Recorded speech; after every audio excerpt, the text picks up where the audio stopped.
my staff. Sabi niya, quote, "Help me, kinidnap ako at tinatakot ako ng kingdom. Dito ako kinulong sa Glory Mountain. Send rescue now." Close quote. We took his messages seriously. We forwarded them to the PNP in Davao for Nako, ayan po, isa lamang po to sa parte ng video ito kung saan nagagalit at tanggagalaiti si Senador Risa Hontiveros.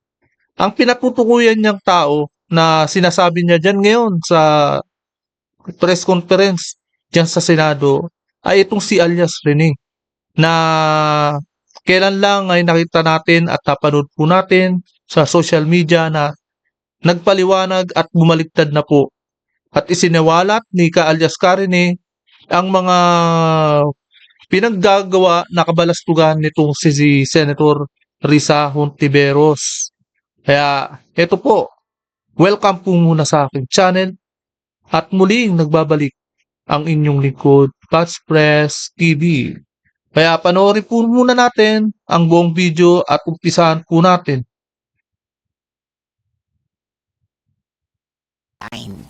sobra na kayo. Dahil doon, I have consulted with my legal team and on Wednesday, we will file a complaint before the NBI and seek their assistance in investigating the people responsible for this video and those systematically circulating it in their disinformation networks. This is only step one, and we will take further decisive action, including the filing of criminal complaints. Para sa mga testigo at biktima at para sa Senado, maniningil kami ng hustisya. Teka, sandali. Sino kami? Ikaw lang naman ang involved dyan sa sa problema mo. Sinong kami? Ibig sabihin, isasama mo ang taong bayan? Nagkakamali ka, Senador Risa Hontiveros. Kaya dito po, sa video ito, talagang makikita mo, nagbabasa lang ng script ko si Senador Risa Hontiveros. Halatang hindi nagmumula sa puso niya. Kaya eto, Senador Risa Hontiveros, na ipaliwanag mo, lahat ng mga ipapaliwanag mo ay dapat may kagipat na ebidensya na ilalaban mo kay alias Rene. Kaya tuloy po natin ang video ito.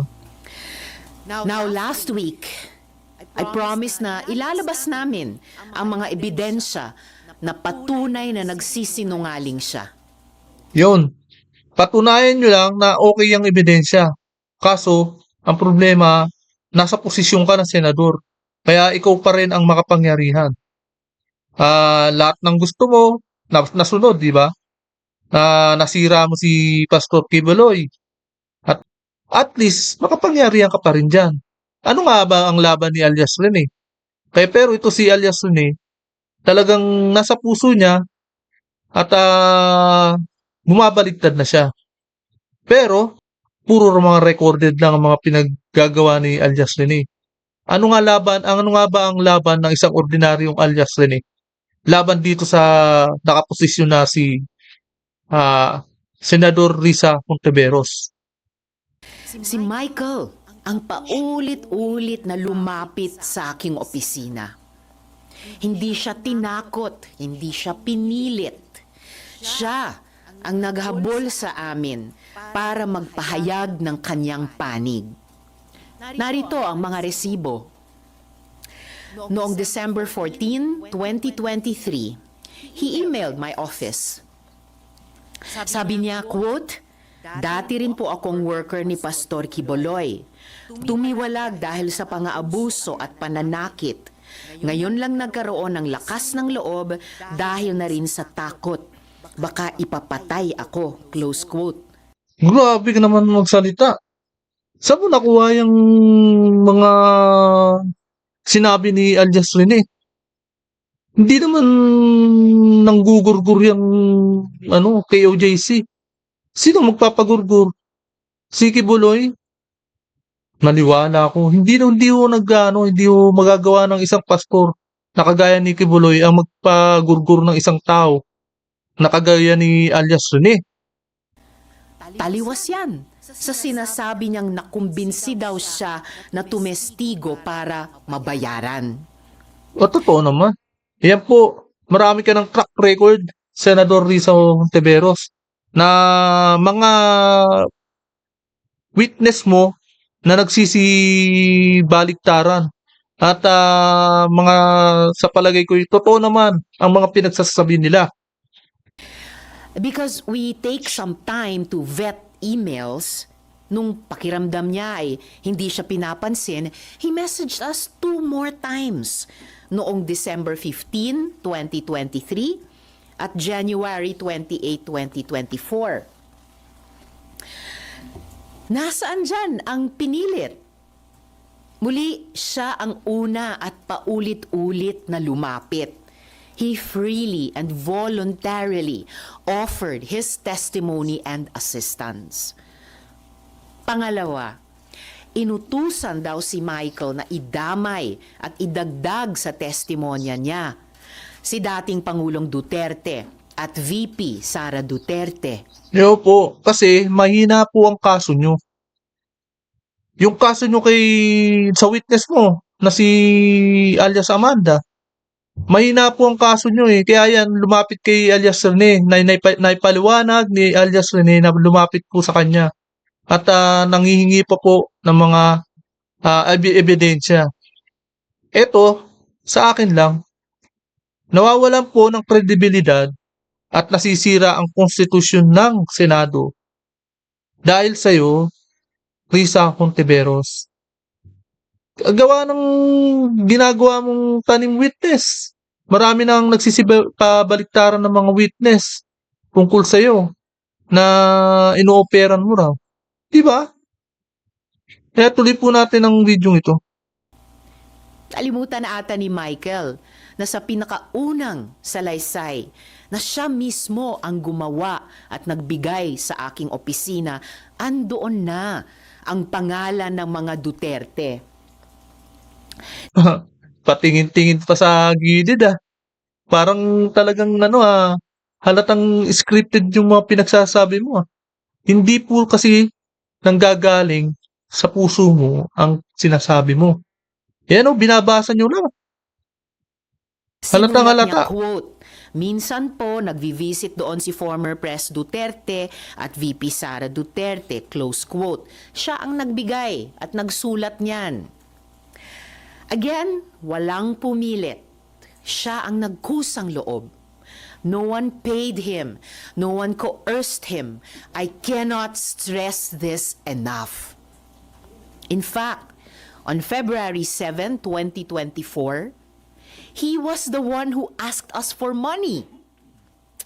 Quote, I just want to ask if her office give a financial assistant. I want to buy a new laptop. Close quote. Malinaw ang sagot namin sa kanya. Our office has a strict policy of not providing financial assistance to potential witness and witnesses. He knew that. And yet now, on video, he claims we gave him 1 million pesos. That is a lie. And he knows it. Pati sa detalye ng tinulugan, ang sinungaling niya. Paano nyo malalaman nagsisinungan? Diretso nga yung mga pinagsasabi niya. Yan po, at lumantad na nga ang mukha niya. Ikumpara natin sa pagsasalita niya dyan sa Senado. Diba? Mangyak-yak siguro si alias Rene dahil nakukonsensya siguro siya sa pinagsasabi niya dyan sa Senado. Mukhang nanginginig pa nga ang boses nung magsalita siya. Diba? At yan po, makikita mo naman sa social media na lumantad siya. Lahat ng mukha niya, kumbaga buong mukha niya, inilantad niya na. Ibig sabihin, hindi na siya nagsisinungaling diyan sa pangalawang statement niya dito sa social media. Mahalata nyo naman eh. Eto po, patuloy po natin. Wala akong condominium na pagmamay-ari. Michael wasn't staying at one place. Inililipat siya sa iba't ibang safe house na inayos, katulong ang religious groups at civil society dahil na rin sa sinabi niyang banta sa kanyang buhay. Again, mga kasama, he Inuulit nyo na naman ang pagbabanta. Hindi naman magagawa ng ano yan sa pamumuno ng KOJC. Mga religious. Sila ba mamamatay tao? Hindi naman. Di ba? was moved between safe houses because he was afraid that his life was in danger. This is our system of coordinating witness safety since the Duterte years. Kung may nagbayad kay Michael, di ako magtataka kung KOJC yan. Nako, nagbabanggit ka pa ng KOJC. Pinagbibintangan na naman ng KOJC, mga kababayan. Talagang pinagbibintangan pa ang KOJC.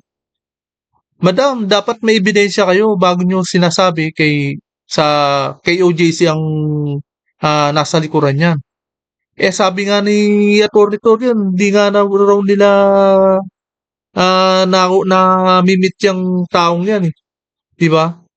According to Atty. Torion, na sinasabi niya na nagtanong-tanong pa raw siya doon sa lugar ng dito sa SMNI.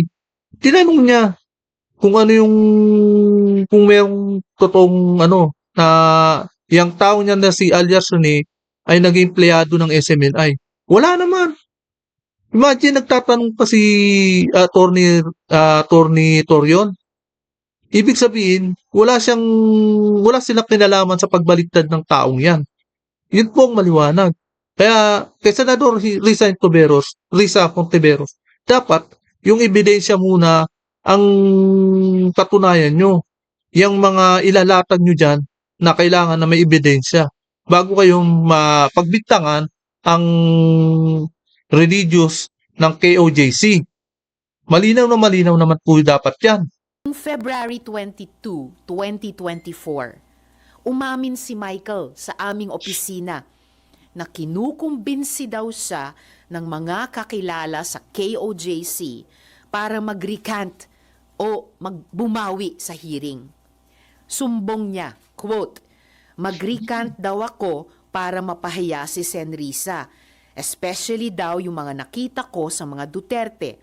Bibigyan daw ako ng malaking pera, itatago daw ako, at bibigyan ng magaling na abogado," close quote. Yung inaakusa nila na pagbabayad at pagtatanim ng witness, mukhang sila ang gumagawa.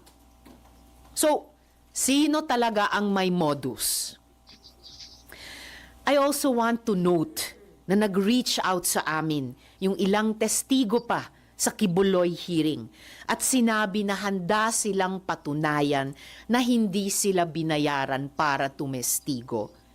Remember that Michael is only one of 14 witnesses na hindi nga siya ang star witness.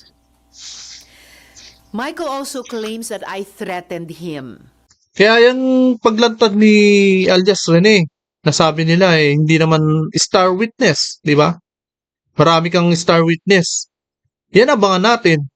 Kung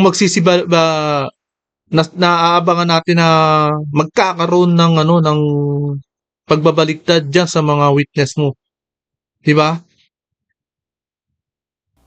Yet, on June 22 and 23, 2025, just this month, just last week, Michael was the one frantically messaging my staff. Sabi niya, quote, "Help me, kinidnap ako at tinatakot ako ng kingdom. Dito ako kinulong sa Glory Mountain. Send rescue now," close quote. Di ba? Sila ang magpapatunay niyan na dati nilang member. Yung mga ka-member niya, yan. Diyan nila mapapatunayan yan. Kung ipatawag mo sila. Messages seriously. We forwarded them to the PNP in Davao for immediate action. At noong kumikilos na ang PNP, biglang lumabas ang video. Bago pa iyan, Nakailang mensahe na rin si Michael na hinaharas siya ng ilang hindi kilalang individual pagkatapos ng pagdinig sa Senado. Katulad iyan. Sino naman ang maghaharas? Napaka-imposible naman. Sinasabi mo, Senator Risa Ontiveros. Sino maghaharas sa kanya? Si Kibuloy na naman. Pero imagine, pinakulong nyo na nga eh. Nakakulong na yung tao. Wala nang ang power eh. Kumbaga sinira nyo na yung religious ng KOJC. Ni-raid pa yung loob ng dyan sa Tarlac. Sa KOJC. Ni-raid pa, di ba? Ngayon sasabihin mo, sila pang ang may pakana niyan. Nang nangyari sa Farmally hearings, kung Oh, saan yan. dokumentado namin yung pagsumbong ng witnesses. Kaso may mga witness din, na bumaliktad. Diyan ang problema mo, nagtatanim ka ng witness na hindi dapat babaliktad yung mga yan kung hindi totoo. Imagine, babanggay nila isang senador na alang-alang na sa kasinungalingan nila. Gagawa-gawa sila ng kwento para lang kumbaga'y buhay na nila yung itataya nila para alang-alang sa kasinungalingan nila. Magagawa ba nila yon? May tao bang gagawa nun? At walang ibang gagawa nun, siyempre ikaw din ang gagawa nun. Puro mga kasinungalingan ang pinagsasabi mo dyan sa Senado. Di ba? Nako, mga taong bayan. Diyan tayo na bubudol ng mga ibang senador na may mga witness silang tinatanim. Kaya nadadamay sa yung mga ibang senador eh. Dahil nasisira ang mga kredibilidad nila eh.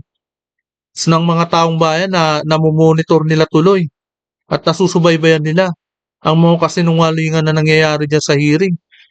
At siyempre, kapag ikaw na ang nag-hearing, malamang at sa malamang, hindi ka na paniniwalaan ng maraming taong bayan. Alam naman nila na may ambisyon ka magpresidente diyan sa 2028. Kaya ganyan ang ginagawa mo. At sabihin nag-aambisyon ka ng maging presidente at may sasagasaan kang mga Duterte. Kaya gustong masira si Kibuloy. Kasi si Kibuloy ang unang supporter ng mga Duterte. Kaya sinisira nyo rin eh.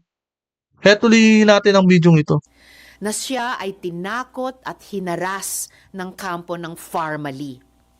Yan ang totoong modus nila. So this is the real pattern here. After testifying in the Senate, witnesses are harassed and threatened, and then suddenly flipped. So let's call this what it is: witness tampering, fake news, psychological warfare.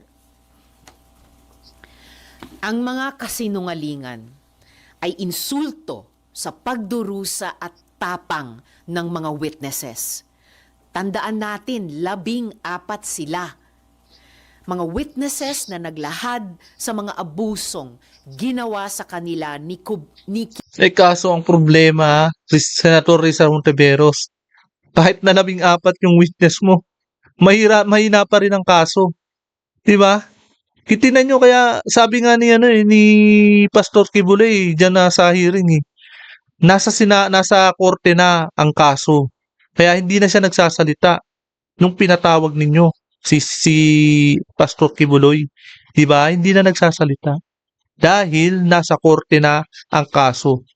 Kayo lang ang kumbagay, gusto nyo lang i-expose ang sarili nyo diyan sa publiko, kaya naghihiring kayo diyan sa Senado.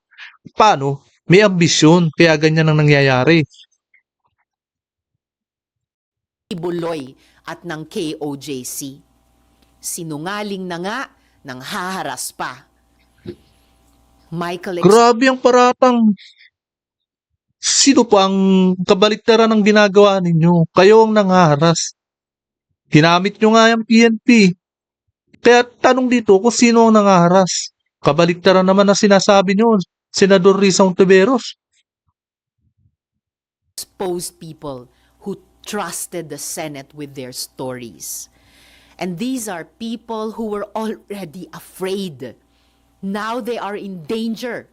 Again, yan ang talagang kinagagalit ko. Hindi lang ito Kung hindi naman talaga totoo ang pinagsasabi ni alias Rene, sigurado magre-relax ka lang. Kumbaga hindi ka naman talaga masisira kung hindi totoo. 'Di ba? Ngayon, kung halatang guilty ka, syempre ilalahad mo lang sarili mo na talagang ayan, nangyayari na. Pero kung relax ka lang, syempre ilalahad mo pa rin sarili mo na ang taong bayan ang talagang maghuhusga kung sino talaga ang nagsasalita ng totoo. Kaya po tuloy po natin ang video ito. paninira. Those responsible for this video crossed a line and they will be held to account. Muli, I have consulted with my legal team and on Wednesday, we will file a complaint with the NBI. We will work with them for a full investigation into the people who created this.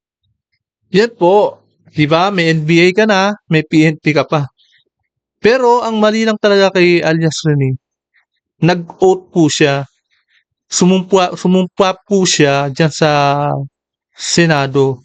Ngayon, magkakaroon siya ng kaso na perjury. Kaya yan yung talagang laban ni Senador Risa Ontiveros eh. Lalong-lalo na nakapwesto pa siya. Siya pa yung chairman committee sa mga hearing na yan. Kaya ano pa ang laban ng isang alias rin eh, na ordinaryong tao lamang. 'Di ba? Kaya ituloy po natin ang video ito. Video and the networks amplifying it. And we're not stopping there. We are preparing criminal complaints. To those behind this, you don't scare us.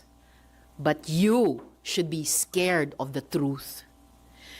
Because Hindi. Yung sarili mong multo, ang yan talagang ikakatakot mo. Nagagawa-gawa ka ng mali na kapag ka nabulgar at nabaligtad naman, yan yung magiging multo mo. Tutusin, ang dami ng nagawa mong multo na talagang ikakatakot mo. Etong 2028, malamang hindi ka na makatakbo ng senador eh. Pero babagsak ka sa rating dahil sa rating na ano mo na pagtakbo mo sa pagka-presidente. Na kung nag-aambisyon ka man, hindi mo lang talaga sinasabi ng totoo. Pero kitang-kita naman ng taong bayan ang ginagawa mo na may ambisyon ka maging presidente. no one gets to endanger our witnesses, my staff, or harass the Senate with impunity. We will not let this slide. We will fight back. Hindi nila mapipigilan ang katotohanan. Yan. Talagang galit na po. Pero ito, yan, magtatanong na yung mga mainstream media. Ngayon ikaw, may magtatanong sa ngayon na mainstream media at simulan mo na. Yung mangyak-ngyak po si halatang galit na galit at tinan mo yung pagmumukha parang nanlilisik na ang mata eh. Parang iiyak na si Senador Risa Ontiveros. Ma'am, are you saying na yung si Michael po now is pwede siyang biktima dito na ginagamit siya? Posibleng biktima rin si Michael, posibleng ginagamit siya. Pero kasabay ng pagdasal ko para sa kanya Posibleng ginagamit siya. Pero hindi ang KOJC ang gumagamit sa kanya. Malinaw na malinaw po yan. ang kaligtasan, kung tulad ng takot niya siya ay kikidnapin, kahit pinagdarasal ko ang kanyang paglaya at kaligtasan, kailangan managot din siya sa kanyang pagsisinungaling. Hindi. Ang usapan dito yung konsensya sa konsensya. Malinaw na malakas ang konsensya ni alias Rene. Ikumpara naman sa'yo, Senador Risa Ontiveros, yung konsensya mo. Dahil wala ka nun, wala kang konsensya na pinagagawa mo, sinisira mo si Pastor Kibuloy, sinira mo si Sara Duterte, sinisira mo si dating President Rodrigo Duterte. Ang konsensya, wala po kayo noon. Ayun ang problema. Kay alias Rene, malakas po ang konsensya niya. Ganun po yun. Yun. And ma'am, meron po rin bang feedback yung PNP about ano po yung sitwasyon niya ngayon? Basta ang latest na alam kong ginagawa ng PNP noon ay kumikilos din sila agad doon sa finoward naming mga messages ni Michael noon lamang, June 22 at 23. Pero habang sila ay kumikilos na noon tungkol sa kanyang cry for help, yung kanyang hiling na ma-rescue siya, biglang lumabas na itong video na ito. Thank you. Next. Next to Victor. Napapaiyak na po si Risa Ontiveros. Talagang galit na. Gawa ng kanyang multo.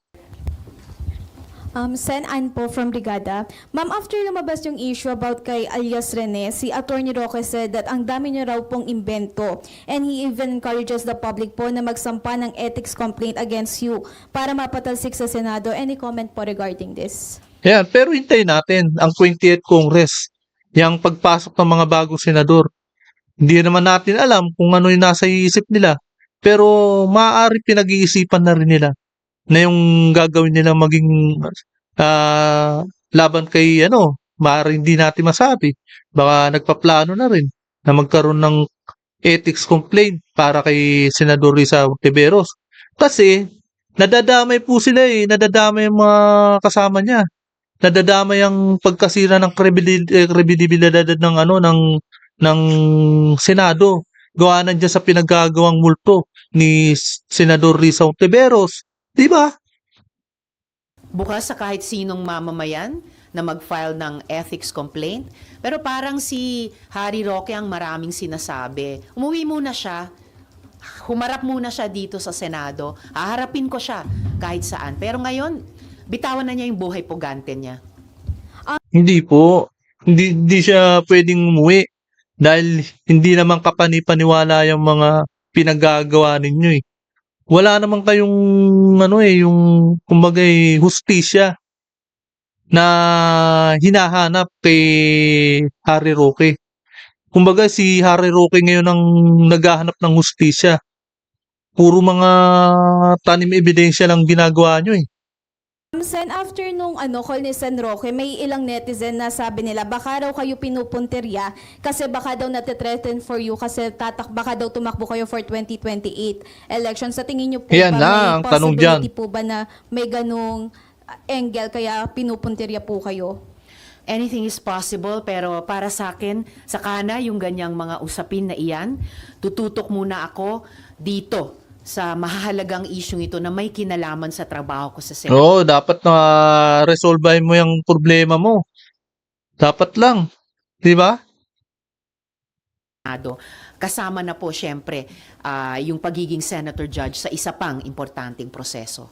Thank you po, Sen. Victoria Tulan. Hi, ma'am. Ma'am, may specific cases na kayo in mind against Michael or the people who might be behind this?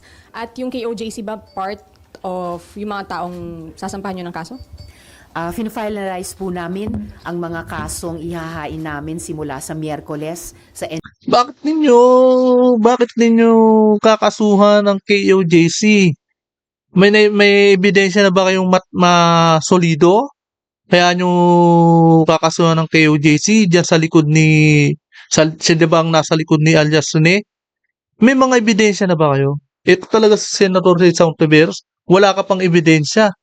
Nagpaplano mo ng kasuhan ng KOJC. NBI kung sino ang mga tao at grupo na papangalanan ko na doon. Nako. And we will give you the final details before we, or on the day that we will file that complaint. At kasunod po niyan, gaya ng nabanggit ko kanina, naghahanda na rin po kami ng mga criminal complaints. Oh, Raymond De Paz, DCRH. How does it feel? Ako personally, nakita ko yung video because it was shared by one of your colleagues. How does it feel na ganun yung nangyayari na you are on opposing political, naintindihan naman natin yung politika ninyo dito, but it is talking about the credibility of the Senate. And yet one of your colleagues is also sharing, kunyari may tanong kung totoo yung nilalaman ng video, pero the mere fact na it is being shared publicly doon sa kanyang personal social media account, hindi ba ito nakasisira dito sa mismong institusyon ninyo? Para sa akin, kaming mga senador, dapat nag-share kami ng katotohanan. Dapat hindi kami nag-share ng fake news. O tulad ng mga AI-generated video, dapat hindi kami nagpapadala o lalong hindi kami mismo ang nag-share ng Yung ginawa naman ni Senador Pato de la Rosa, hindi naman fake news yun eh. Di ba? Hindi naman AI yun eh. Pero mo nagtatanong lang na sinare niya lang yung ganun. Hindi naman siya yung talagang may gawa nun. Sinare niya lang naman. Pero totoo po yun. Hindi naman fake news yun. anumang fake news. Okay. Thank you po, Ma'am Gonzales, General Secretary. Ma'am, dun po sa mga balak ninyong kasuhan on Wednesday, can you share kung meron po bang malaking personalidad? Will there be any politicians or political group? Kahit po in general lang. Well, Kahit na ang tanong ng social media na to eh, hindi niya pinapangalanan eh. Pero talagang halatang-halata na ang tinutukoy niya rito yung religious ng KOJC. Diba? Sa malaking grupo daw. At ang talagang tinutukoy niya rito eh, si Pastor Kibuloy eh. Halatang-halata na yung tanong niya eh, tinutukoy niya yung dalawa eh, yung religious tsaka yung Pastor Kibuloy eh. Halatang-halata na sila eh. truly, pina-finalize pa namin yung kasong ihahain sa Miyerkules plus yung mga kasunod na criminal complaints. Kung merong mang malalaking tao o malalaking grupo, basta't di tulad ng mga nag-imbento nitong video na ito, halimbawa, meron kami ng lahat ng mga resibo para pagbasihan ang anumang mga kasong ihahain ko. Okay, next po, Robert Mano. Good morning, ma'am. With the recent incident, ma'am, nakikita nyo ba na hihina yung isinagawa niyong investigation because sa pag-recant niya, magpapahina because baka sabihin na, hindi, mahina naman palang kumuha ng mga testigo at nagbabayad pala kayo ng testigo? Pinabubulaanan namin at kayang pabulaanan hanggang sa huling araw ng 19th at 20th Congresses yung mga akusasyon nila gaya ng nakita nyo sa mga resibo. Definitely. Yan po, hanggang dito na lamang po. Pero talagang kahit hindi nyo na pabulaanan, ay mahina naman talaga ang kaso na ipinabato ninyo kay Pastor Tibuloy. Napakahina po. Kaya nga, di ba, kinuwento ni alias Rene, nangihingi pa ng ebidensya yung alias Amanda. Ayan po, hanggang dyan na lang po. At ito po, pakinggan naman at panoorin natin ang talagang resback ni alias Rene na sinasabing si Michael. Ito po. Rene, una po sa lahat, hindi po ako binayaran, pinilit, tinakot or kinidnap ng kingdom o ang kampo ni Pastor Apollo si Kibuloy. Wala pong katotohanan yung mga claims ni Senadoris sa kanyang press con. Ayan po ang resback ni alias Karene. Kaya eto po at marapapansin ninyo yung body language niya na talagang kampante siya sa pinagsasabi niya. Relax lang, di ba? Yan po yung ginagawa niya ngayon. Na resback niya kay Risa Ontiveros. Ito po sa mga pinagsasabi niya. Masusupalpal po si Senador Risa Ontiveros po dito sa sinasabi ni alias Rene na pangalan na Michael. wala po ako sa pader ng Kingdom. 2019 pa po ako huling nakapunta ng Glory Mountain. Ito lamang ay pamamaraan ni Senador Risa upang Oo, ako ay kita makuha mo. ulit at patahimikin. Kusa po akong lumabas upang sabihin yung katotohanan. Handa po akong maglabas ng mga ebidensya, kaukulan. Yun! Narinig po natin, handa pong maglabas ng ebidensya si Karine na si Michael. Diba? May ebidensya rin po siya palang pinaghahawakan laban kay Risa Ontiveros. Kaya naman palang kabadong-kabado to si Risa Ontiveros sa kanyang press conference dyan sa Senado. Dahil may pinanghahawakan din po pala. Syempre, yung siguro, baka yung pinanghahawakan niyang ebidensya, yung conversation niya, kung hindi man si Risa Ontiveros, ay yung conversation ng taong nag-contact kay alias Rene. Hindi po rin natin masabi, no? Pero talagang diyan po manggagaling yung mga ebidensya sa mga conversation yan. Malinaw na malinaw yan. Kung sa video, hindi naman natin maanong may video, wala namang body camera yan si alias Rene na mahalata naman ng mga tao. Diyan lang talaga po tayo aasa sa mga conversation nila dyan sa chat, sa text, malamang at sa malamang, yan yung magiging ebidensya ni alias Karine kay Risa Ontiveros. Na hindi naman po direkta na, maaring hindi naman direkta, di ba, na kay Risa Ontiveros. At siyempre, yung mga staff niya, yung mga napag-uutusan ni Risa Ontiveros na kumukontak kay alias Karine. Yan po siguro ang magiging ebidensya. Pero yung sinasabi ni Risa Ontiveros na nasa likod daw si Pastor Kibuloy, sinabi nga ni Atty. Cotorio na wala silang kinalaman dyan. Unang-una pa lang sa interview ni Atty. Cotorio, sinabi niya na yan, na wala silang contact dyan kay alias Karine para masabing ni Risa Ontiveros na sila yung mga nasa likod dyan. Di ba? Ito tuloy natin ang video ito. Ebidensya, mapapatunay na si Senador Risa ang pasimuno sa mga paninira kay Pastor Apollo Kibuloy. At handa po akong sa anumang mga legal na proseso. Senador Risa, hindi ako nag-text ng anuman sa'yo. Wag mo Kita mo? akong Mga text pa nga lang ngayon. gamitin sa mga kasinungalingan mo. Kaya nga nasusuka ako sa iyo. Titindigan ko yung mga sinabi ko sa video na ginawa ko. Yan. Kaya matakot ka na sa multo mo, Risa Ontiveros. Hindi ka raw uurungan. Ang tapang-tapang ni alias Karine. Talagang hindi nyo siya makukuha sa pananakot. Porket nandiyan ka sa posisyon, ay matatakot mo ng isang ordinaryo na kagaya ni alias Rene.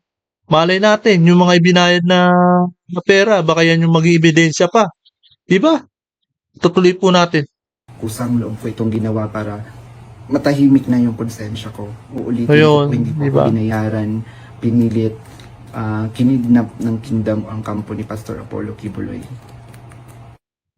Ayan po. Hanggang dito na lamang po. Napakinggan po natin ang magkabilang panig na si Senador Risa Ontiveros at ang panig ni alias Karine. Ang labanan dito, konsensya sa konsensya ang labanan dito. Kung sino ang may totoong konsensya at may totoong puso na nanggagaling sa puso nila ang mga pinagsasabi nila. Yan po, ang labanan talaga. Yun ang gagaling sa puso. Kabado na rin dito si Senador Risa Ontiveros. Talagang ang lakas lang talaga. Kapag senador ka malakas ka lang talaga. Na madali mong makasuhan ang isang ordinaryong tao. Kaya ang pagkakamali lang talaga ni alias Karine ay nanumpa siya. Kaya meron sigurado sa perjury magkakaroon siya ng kasong perjury. Kaya hanggang dito na lamang po. At kung hindi ka pa nakakapag-subscribe, please subscribe my channel para lagi kang updated sa bawat upload ko. Maraming salamat po.